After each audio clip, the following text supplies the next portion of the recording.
Okay, final session for today, and we are ending with a good one. This next gentleman may have flown from far, but you're going to have to give him a homely welcome. And the reason for that, you may not hear in his accent, but he actually has Bavarian roots. The gentleman, his ancestry comes from right here in Bavaria. He was actually raised on family farms in rural Pennsylvania, which seems to contradict with the incredible role that he has today. He had a high score at the Lincoln Tech Electronics Technology Test, which meant he had an early admission. And so by the age of 18, he started working at Intel. At the age of 18, I wasn't doing very much. At the age of 32, he was named the youngest VP ever in Intel history. He became the first CTO, leading key technology developments. If you think about Wi-Fi, USB, Intel Core, Intel Xeon, and so much more. He's got patents on his name. He's got 8 grandkids. He loves reading. He cycles to fundraise. All-round great human being. And so I want you to give a warm Bavarian IAA Mobility welcome to the CEO of Intel. Ladies and gentlemen, it's Pat.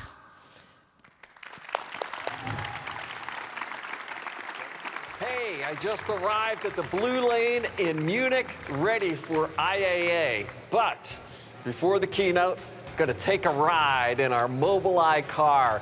Now available in Munich, and we're going to have a great time here today. So, what do you think? Shall we go for a ride? Let's do it. Woohoo! Just a second. I got to put my seatbelt on. Safety first. Safety first.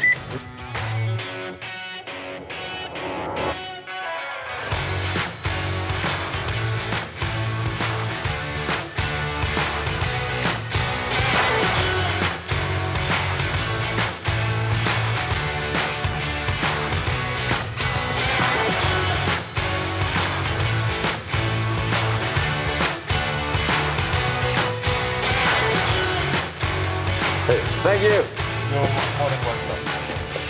Woohoo! Another fabulous drive. Well, hey, I got a project here. I'm giving a keynote. Sorry to have to run, but see you soon. Thank you.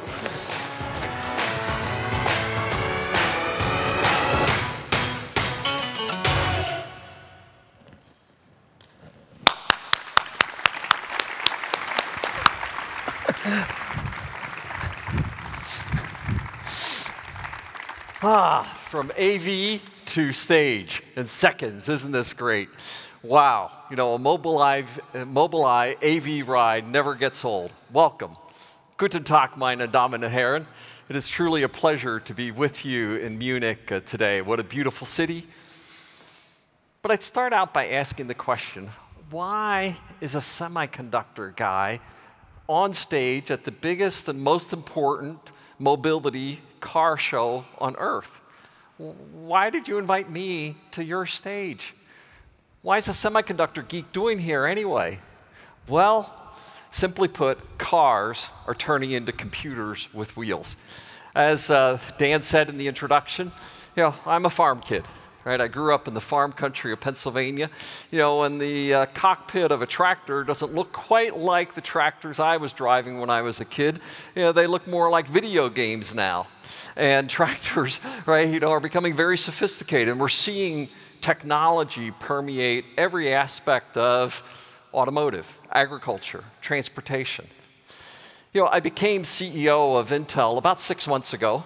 So other than turning around an icon, doing it in the middle of a global pandemic and in the middle of a global semiconductor shortage, we have no challenges.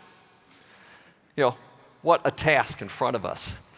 And the world is well underway in tackling the global semiconductor shortage, but it has shown the criticality of semiconductors and the impact to the global supply chain and the fragility, right, of the supply chain, and we'll talk more about that today. And in that, the question is, how can Intel help? Well, we can help build more chips. We can help establish a more flexible design environment. We can help establish more resilient, globally available forces. We can ease the burden as we simultaneously help you do great, amazing things. And we believe at our core that we are about technology as a force for good. Technology itself is neutral. It's neither good nor bad. It's how we shape it as technologists and as society. And for this, AV is a great start. It helps first with safety, security, building a more resilient environment for the flow of goods and more efficiency in how people are transported.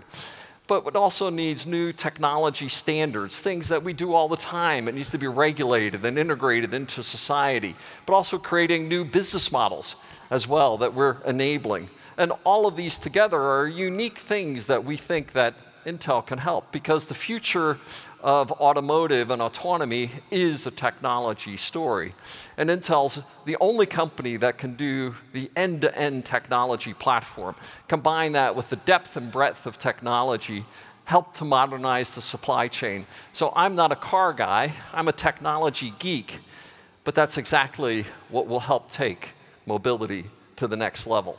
As a company, our purpose is to build world-changing technologies that improves the life of every human on the planet. And I have the great privilege as CEO to marshal the energies of 114,000 passionate, innovative technologists, right, that are out to create these world-changing technologies that will influence every aspect of the way we live, the way we play, the way we work, the way we care for others, the way we live in society together, the way we learn, because digitization is affecting every aspect of human existence. And underneath that, as we would say, there are these superpowers, as I like to call them. We used to think of superpowers like nation states. Now they're technologies. And these 4 superpowers where compute is becoming pervasive to everything, whether it's our lives now in our virtual remote workplaces or our virtual learning, right? Or in every light switch, in every car, they're becoming filled with computing capabilities. Pervasive connectivity, and having Cristiano up here before me. Today we're at about 60% of humanity is a persistent connection to the internet. By 2030, that's estimated to be 90%, over 7 billion people that are connected. And it's not just people, but increasingly it's things that are connected as well. And that we have this cloud to intelligent edge infrastructure. And with the cloud, we can rent the largest supercomputer that's ever been built. And with edge, we can scale that capacity with high bandwidth, low latency to the edge as well. And finally, AI. We now have enough compute, enough data that 30 years ago, 35 years ago, when AI was invented, right, what happened? Nothing. And then the data got big enough. The algorithms got better, the compute got big enough, and now AI is able to bring intelligence to everything. And not only are each of these 4 superpowers in their own right, but taken together, they are accelerating each other. The more connectivity needs more compute, which creates more data, which makes the AI better, which needs larger clouds, which then enable better AI. So we see them each accelerating so that today is the fastest day of tech evolution of your life. It's also the slowest day of tech evolution of the rest of your life. They're causing this acceleration. And simply put, cars, benefiting from all 4 of these superpowers, are becoming computers with tires. And how much technology? This is an analysis that we've done, and most of the analysis don't stretch out far enough, so we've had to do some of our own interpretation of data and forecasts. But if you look at the premium sector of cars, we see these 2 massive transformations going on. The EV transformation as well as the AV transformation, these 2 driven by semiconductors. Today, a premium car, about 4% of the bill of materials is semiconductors. Estimates by 2030, 20% of the bill of materials of the car. And you were worried about the semiconductor shortage today? 5x increase, an explosion in the amount of semiconductors that we have in the automobile. Semis become central to every aspect of innovation and the supply chain for cars. As important as it is today, you ain't seen nothing yet. But also, autos are becoming important to semiconductors. right? And today, we see 50 billion or so of the automotive TAM. That explodes to 115 billion by 2030. So not only are we becoming important to you, you're becoming really important to the semiconductor industry as well, as your percentage of the total semiconductor market grows to be over 11% by 2030. So I go back to my first question. Why is the semi guy at the automotive show? We're important to you, and you're important to us. That's why I'm here giving this keynote now. We need you, and you need us. This is a symbiotic future that we are off innovating and supplying as the automobile becomes a computer with tires. Intel is so excited about the opportunities that we have in the automotive sector, but we wanted to give you a little bit more glimpse of what we do. And maybe just, if we could roll the video now, just an inside view of what it looks like to go into one of our fabs. If we could play the video.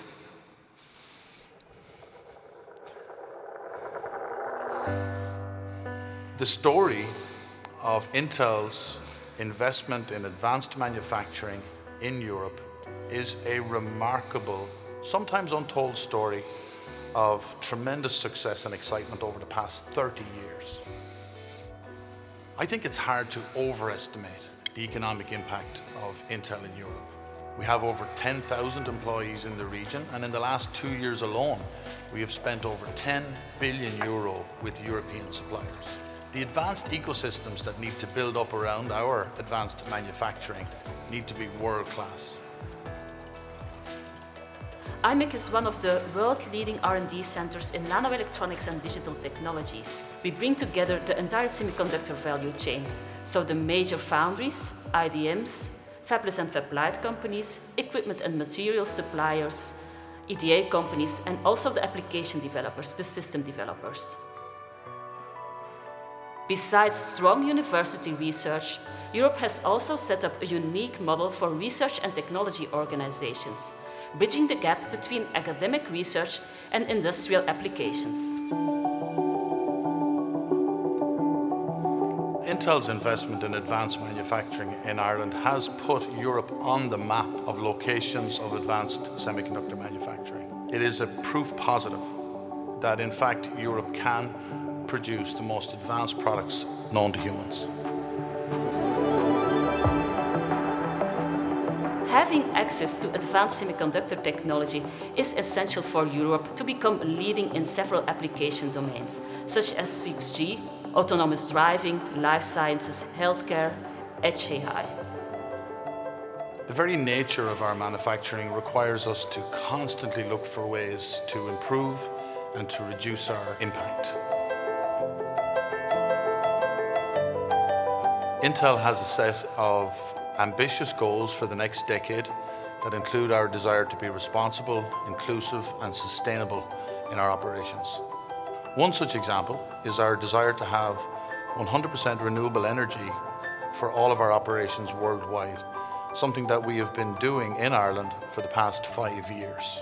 Simply put, Intel can hit the ground running because we have been investing in advanced manufacturing and its supporting ecosystem in Europe for the past 30 years. We're thrilled by the position that we've been able to develop over the last 30 years as we've invested in advanced manufacturing. We've helped to build a vibrant ecosystem of capabilities. Many of the innovations supporting key European industries, as you saw in the video, healthcare, auto, 5G, Industry 4.0. And many of the equipment and capabilities are European companies. In the 30 years since Intel Ireland began, we've invested 18 billion euros, by the end of this year. But the terrible situation in EU in the semiconductor industry needs to be highlighted as well. In 1990, Europe represented 44% of the worldwide semiconductor industry. Today, 9%. So Europe has gone from manufacturing the world supply, 44%, almost half of the global supply, to just 9% today and continuing to decline. And it's something that is urgently critical to every aspect of a digital future. all of it running on semiconductors, you're on the verge of losing control of one of the most important technologies for the economy, for the national security of Europe as well. And COVID has shown that a globally balanced supply chain is absolutely critical. We can't have unique and narrow dependencies, particularly in geopolitically unstable zones as well. And with the EU, we share in the goal to see that decline reversed, and a goal by 2030 of 20% of global supply in Europe. And we're enthused to be part of that, and we want to do our part in helping build back the European semiconductor industry. And as part of that, we're expanding in the Ireland facility that you just saw in the video, but we've also committed to announce our next major mega fab location in Europe, and we hope to have this announced before the end of this year in Europe, right, where we build 2 new leading-edge fabs, and those 2 would start a mega site that would grow over time, over the next decade or so, to 8 fabs. Each fab is approximately 10 billion euros, so a total project of 80 billion euros over the next decade or so that would be a catalyst for the semiconductor industry, for the supply chains, for the chemicals, the many equipment vendors that come into it, but a catalyst for the entire technology industry, high performance computing, quantum computing, research and AI capabilities. A center for R&D that brings together Europe to reverse this terrible decline, create a more globally balanced supply chain, and create a center of R&D and technology innovation in Europe for Europe. We've seen that this has a ripple effect, that for every job we create, MIT estimates somewhere greater than 5 jobs is created as a result. And our estimates are many times up to 10 jobs.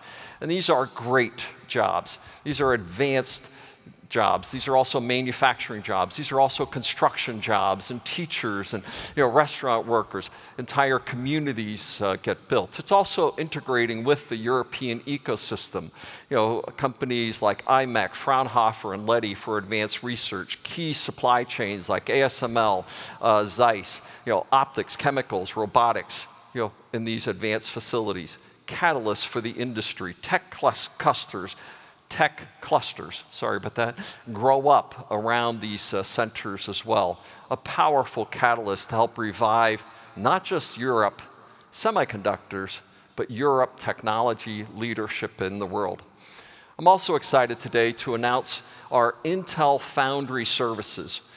In March of this year, I announced IDM 2.0, that we are foundering our products, but we're also opening wide the doors of Intel to be a foundry for others' products as well. Today, we're announcing the European Foundry Services at Intel 16 and other nodes out of our Ireland facility, and we believe this has an opportunity to help expedite the end to the supply shortage, and we're engaging with auto and other industries to help build on those capabilities. But I'd also say some might argue, well, let's go build. Most of those auto chips are on old nodes. Don't we need some old fabs for old nodes? Do we want to invest in our past, or do we want to invest in the future? A new fab takes 4 or 5 years to build and have production worthy. Not an option to solve today's crisis. Invest in the future. Don't invest backwards. Instead, we should be migrating old designs onto new, more modern nodes, setting them up for increased supply and flexibility into the future.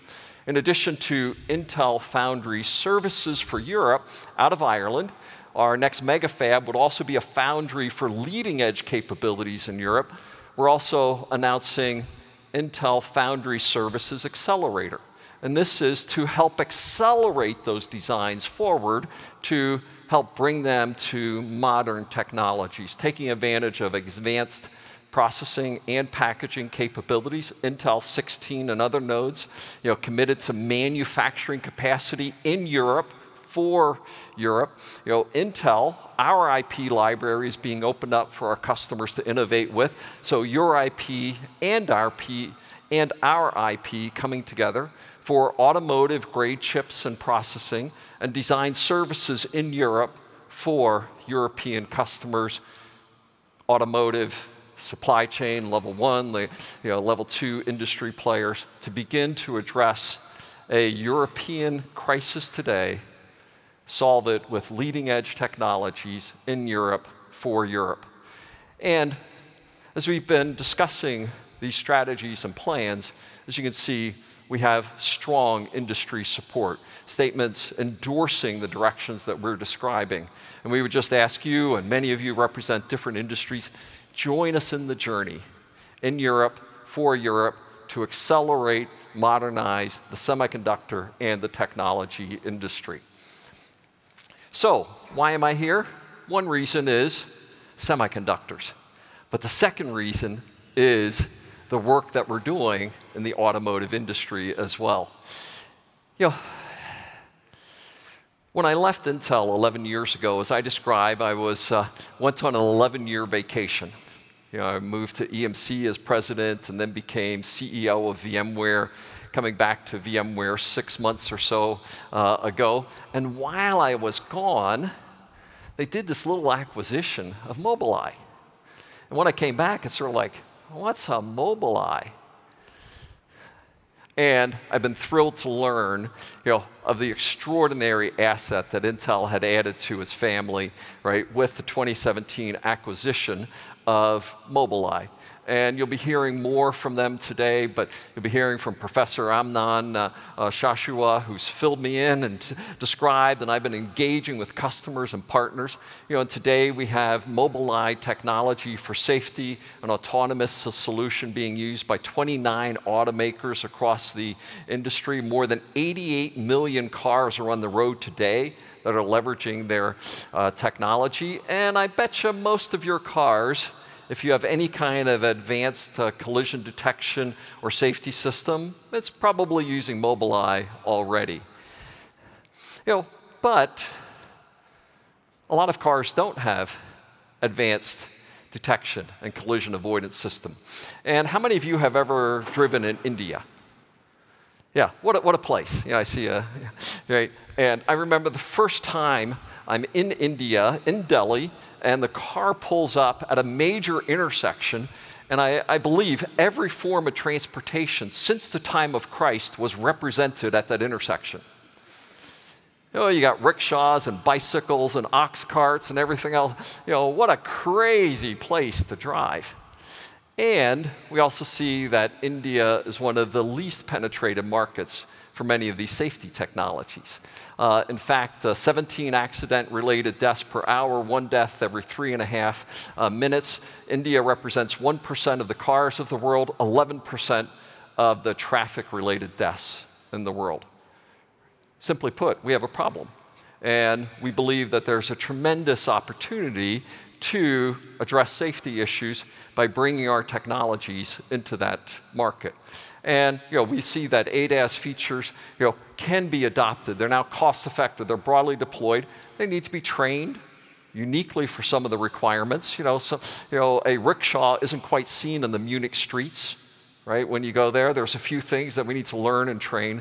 But with Mahindra, we're excited to be bringing the first cars that are adopted with advanced ADAS capabilities to the Indian marketplace.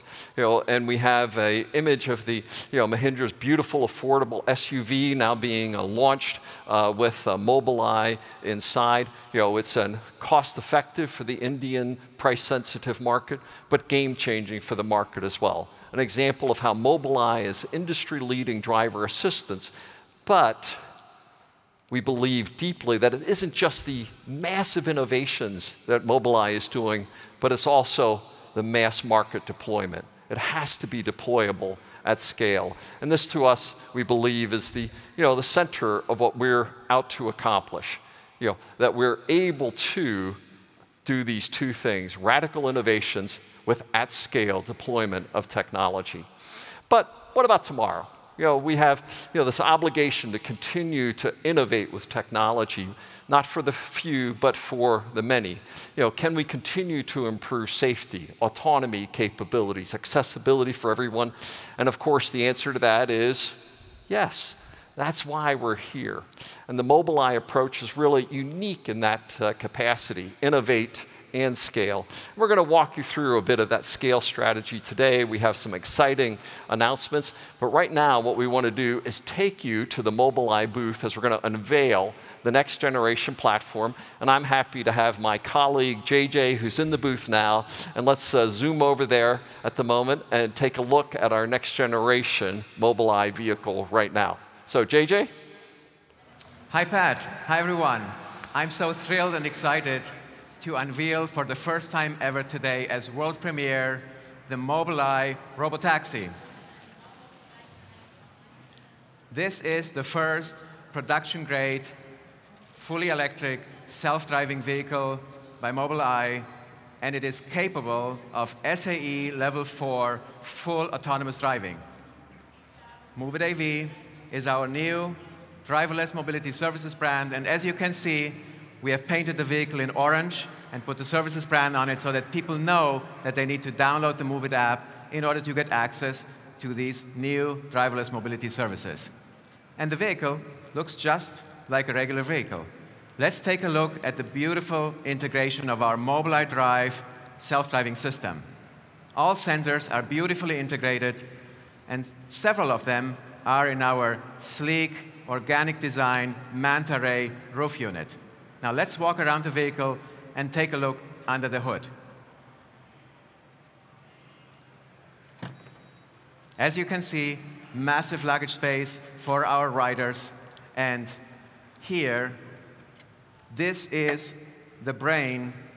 This is actually the technology which makes this all works. This is the Level 4 ECU, automotive grade, with all the redundancy, everything that is needed, and it's fully developed and designed by Mobileye from the IQ SoCs to the hardware and to the software. The future is here. I hope that you are as thrilled and as excited, actually, to make people's lives better with future mobility services based on autonomous vehicles. Pat, back to you. Hey, thanks, JJ. Love the color, love the car. Seeing the integration, right, of the radar, the LiDAR, right, the small form factor, able to easily fit it into the car design. And I encourage all of you to take a look at it on the show car, a truly elegant design. Now, also, as I mentioned, Amnon Shashua, the incredible leader of Mobileye, a professor, an entrepreneur, and someone who's committed to this idea of out of the garage and onto the streets. And what I'd like you to do now is hear from Amnon and the great work that the Mobileye team is doing today and their vision for the future. If we could hear from him now. Thank you, Pat. I really wish I could be here today. As you mentioned, autonomous driving really has the potential to revolutionize almost every aspect of our life. But in fact, no one knows how the future industry will unfold. Is it going to be a robotaxi that will rule the streets of cities? Or will it be consumer-level autonomous vehicles that will be the dominant stream? Again, no one has the answer for that today, but with our unique strategy and technological assets, Mobileye is positioned to win both camps. With that in mind, let me walk you through the main building blocks of our technology. Now, the first pillar of our technology is the sensing, the perception. So on the right, we have our integrated AV vehicle, which is going to be launched next year as a robotaxi service. Now, this vehicle has 2 layers of sensors working independently from each other at the perception level. The first layer is cameras. There are 11 cameras around the car, front, rear, and surround. Some of the cameras are behind the windscreen. Some of the cameras are in the body of the vehicle, the mirror. And some of the cameras are on the top roof module. The second layer is long-range LiDAR sensors using our partner Luminar, and short-range flash LiDARs as well on the body of of the vehicle and a few radar sensors that provide a second layer. Now, each layer performs independently. They do not rely on each other in order to get a redundant system. Now, the ability to work independently with two subsystems has another advantage, and that advantage is to influence the evolution of driving assist. So on the left, we have Zeekr 001, which is a brand of Geely, going to be launched later this year, 2021. It has 11 cameras around the vehicle, very high resolution cameras, 8 megapixel cameras. It's well hidden in the vehicle. Some of it behind the windscreen, some in the mirror, parking cameras. On the rear fin, there is a camera. So 11 cameras around the vehicle, both long range and parking. 2 powerful IQ5 chips powering all the perception of the system. And this provides a level 2+, the ability to drive hands-free, but with the supervision of a driver that is continuously agile and continuously alert, but have the full functional scope from highways to arterial roads to urban roads, all covered by the same technology, by the same subsystem of the camera subsystem and the car on my right, which is going to be a robotaxi system, a full level 4 vehicle. So by moving along this spectrum of driving assist and level 4 gives us a lot of flexibility on supporting the scale, economical scale, and geographic scale of the system. Now, our second core pillar of our AV is all about mapping. So we are using vehicles equipped with our ADAS systems at scale. So these driving assist systems are responsible of sending very low bandwidth data and to build maps on the cloud. And these maps are like gold. They let us drive anywhere in the world, but also tells us how humans actually drive. Most recently, we brought our AVs to New York City, one of the most challenging driving environments in the world. And we're driving in Detroit, Munich, Tokyo, China, and soon Paris. All because we have a map that is produced and continuously updated at a very, very low cost using crowdsourced capabilities. The scalability we get from our AV maps is really unparalleled. And last but not least is our responsibility-sensitive, safety-based driving policy. That driving policy supports fast scaling to all regions around the world with different driving cultures and give us the balance of safety and usefulness that we believe will make our AVs welcome on streets around the world, both in robotaxis and very soon on consumer AVs. Like you, Pat, we share the dream of autonomy, anywhere, anytime, for everybody. And I'll turn it back to you now. Thank you, Amnon. And maps are like gold. We've seen this scale strategy and this crowdsourcing of maps, the price points of the core technologies.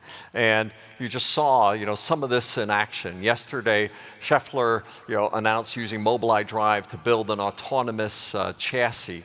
And this will become the basis of self-driving shuttles, goods delivery, and other services.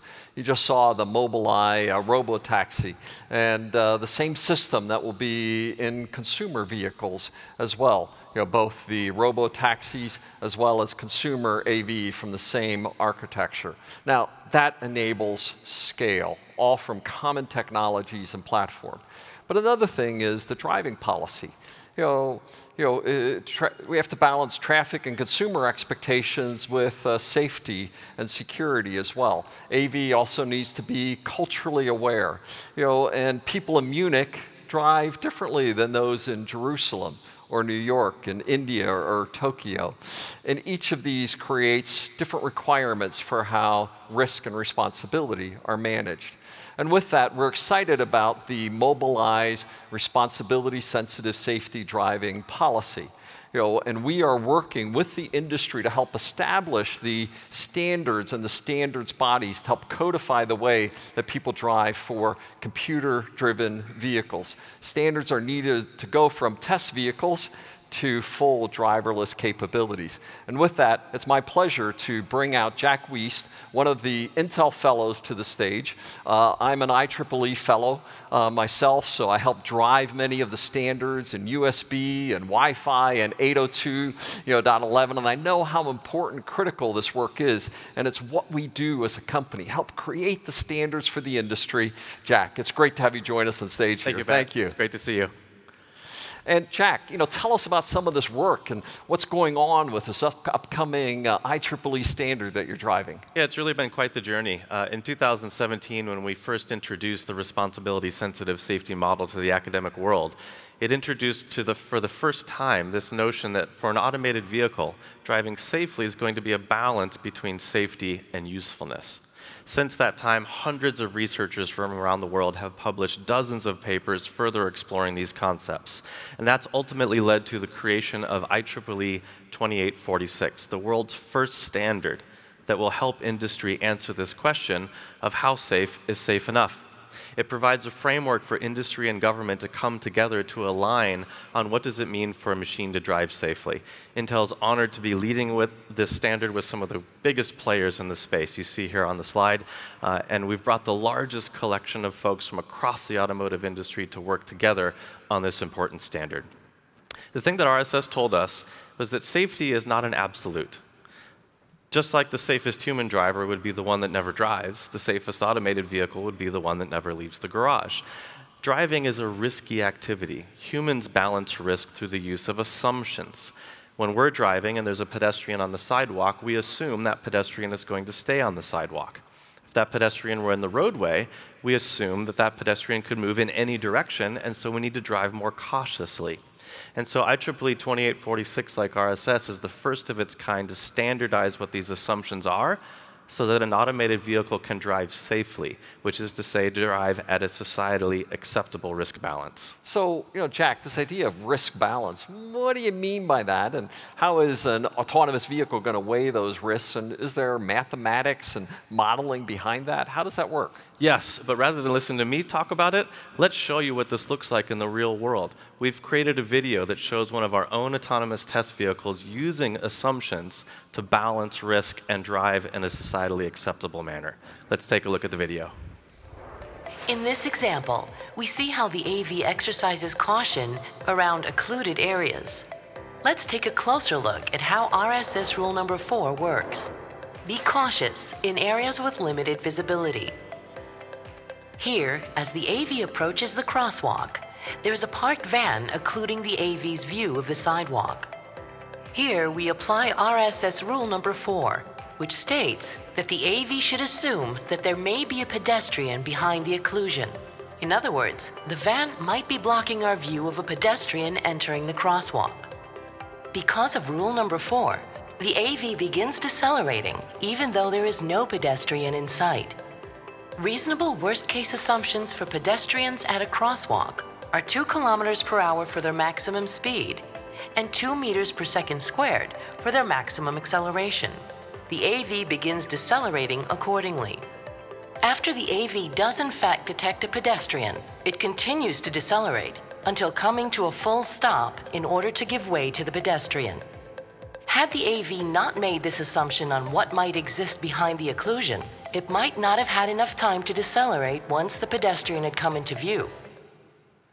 I love that, and it just really shows that example, right, of risk assessments and how to make that part of the modeling in the AV. But, what's the role of governments in this as well? Because they play an important aspect of how safe is safe enough. They do actually, and the funny thing is governments actually do this all the time. When a new road is built, a speed limit is selected. And that value represents acceptable risk for that roadway. And so just in that same way, we need that for machines. We need machines to understand what is reasonably foreseeable to expect about the behavior of other road users so we can set that balance between safety and usefulness. Well, that's pretty cool. So what's next? Where are we going with this? Well, what better place to start than right here in Germany, the country that's leading among the world with the establishment of a regulatory framework for the safe and scalable deployment of automated vehicles.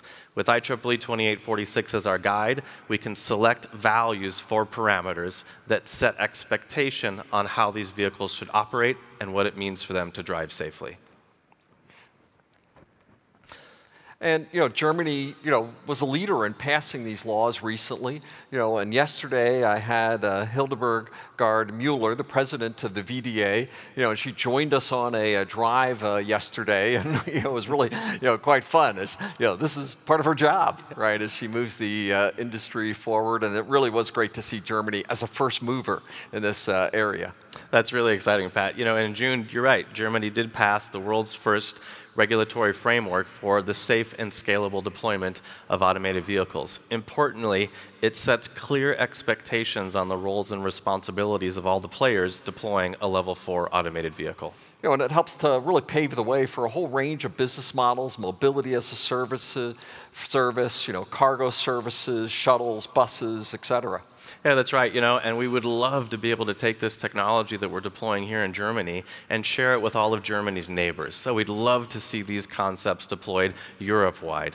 Well, hey, Jack, thank you so much. My pleasure. Great to have you join us, and tremendous work that you're driving. Thank you, Pat. For us and for the industry.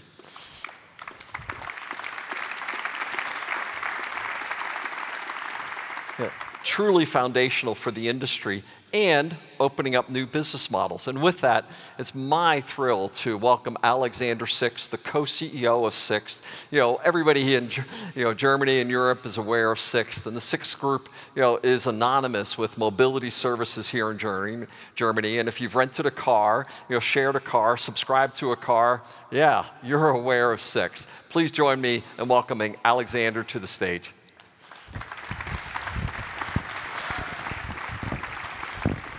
Hey, Pat. Alexander, another big announcement today, your new service that you're bringing, the robotaxi service, how we're partnering together, and it combines, and I just love the story of Sixt and your family and the 100 years of the company, but it's also a perfect technology partner for us as we bring autonomous services to mobility, in the German market. And maybe you can tell us a little bit about the work and what you're doing to make this happen here in Germany. Absolutely, Pat, and thank you very much for sharing the stage with me. It's, by the way, I love the color of the car, I have to say. That was a coincidence, to be honest. Well, obviously, it's an honor and a privilege to partnering with Intel and Mobileye on this super exciting project. It feels kind of special for me to stand here on this stage. Our company was founded some 100 years ago, just a couple blocks from here. And my father, who built up this company together with my mother, he's a true software enthusiast who actually wrote the first lines of code at Sixt himself in the early 1960s. So he always believed in the power of technology. And I feel, therefore, really, really humbled to stand here on this stage to continue his dream right here, right now, by announcing this really exciting partnership to bring the first driverless robotaxi service to Germany, and thereby letting our consumers experience the world of future mobility. And to be frank, I also believe this proves our continuous quest for technology leadership in our sector.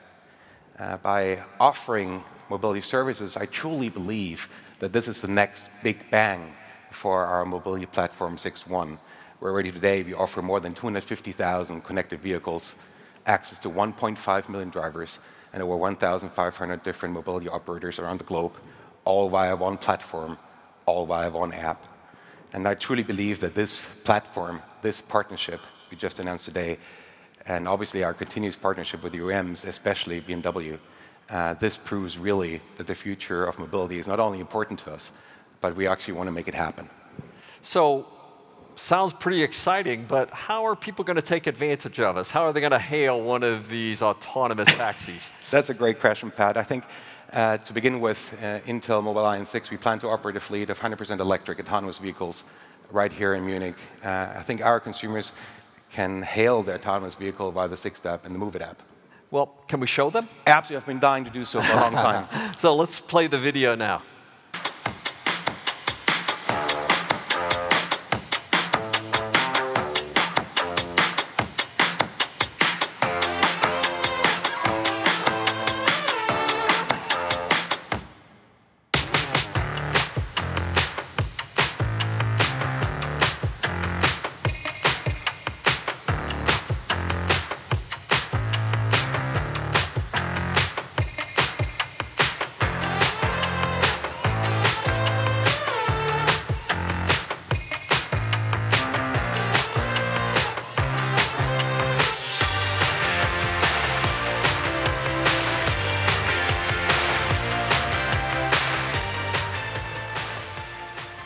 So arrived in the future. So I like that line. So when's it available? Tell us more.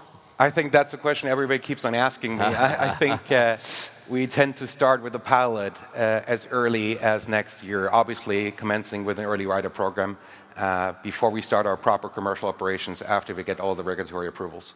Well, very good. And is this Munich only, or? Well, I certainly hope not. I think the cooperation between Intel and Mobileye is truly a lighthouse project for Europe, where we can showcase, first and foremost, Intel's and Mobileye's technical capabilities, but also ours.